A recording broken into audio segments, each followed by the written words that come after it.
This presentation provides an overview of the Auditor-General's report on the results of the 2018-19 audits for local government.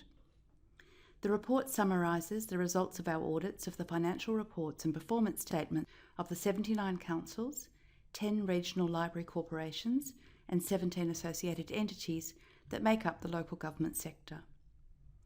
This report provides Parliament with our assessment of the sector's financial sustainability and summarises key issues identified during our audits. Councils provide a range of services to the community, which are funded through multiple revenue streams, including the collection of rates and charges and various state and Commonwealth grants. In 2019, councils generated $11.6 billion in revenue, an increase of 8.5% from the previous year, and incurred about $9 billion of expenses, an increase of 5.6% from the previous year. Surpluses generated by councils are typically used to maintain and renew assets or to repay debt. Most of the sector's assets consist of the infrastructure needed to deliver community services.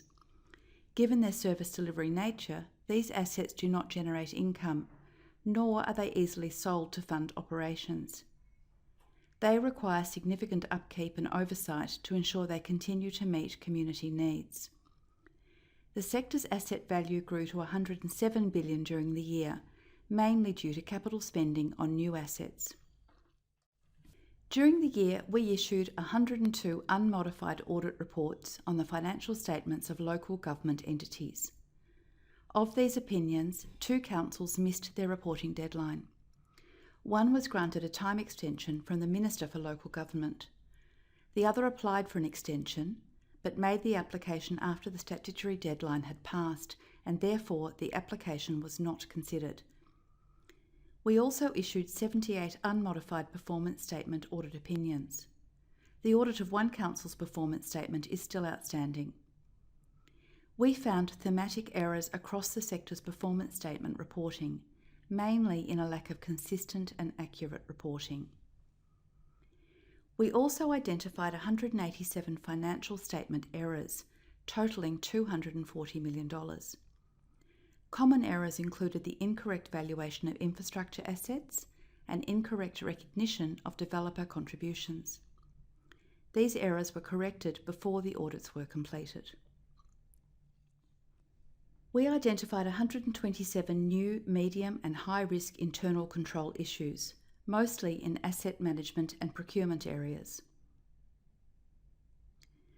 While all councils said they had a procurement policy, 41 indicated they did not always follow them, including self-approving purchase orders and not following a tender process when spending thresholds were exceeded.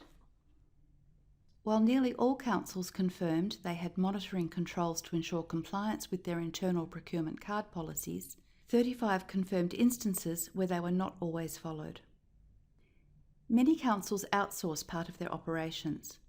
49 councils outsourced elements with a direct impact on their financial reports. Only 9 of these had policies to govern these arrangements. 43 councils concluded they had adequate controls in place to monitor their service providers. No councils obtained an insurance report from a third-party provider that had a direct impact on financial results. Our sustainability assessments broadly found no significant concerns with the sector's short-term sustainability. Some longer-term capital replacement indicators are lower in the regional and rural councils, but they are not a high risk to longer-term sustainability. Our data dashboard includes all the data used to generate our analysis, benchmarking information, and financial sustainability assessments. Our report has 7 recommendations, including that councils monitor the ongoing cladding and recyclable waste issues and maintain oversight of activities outsourced to external service providers. Our report also recommends that Local Government Victoria continues to provide sector-wide guidance for changes in accounting standards and asset valuations.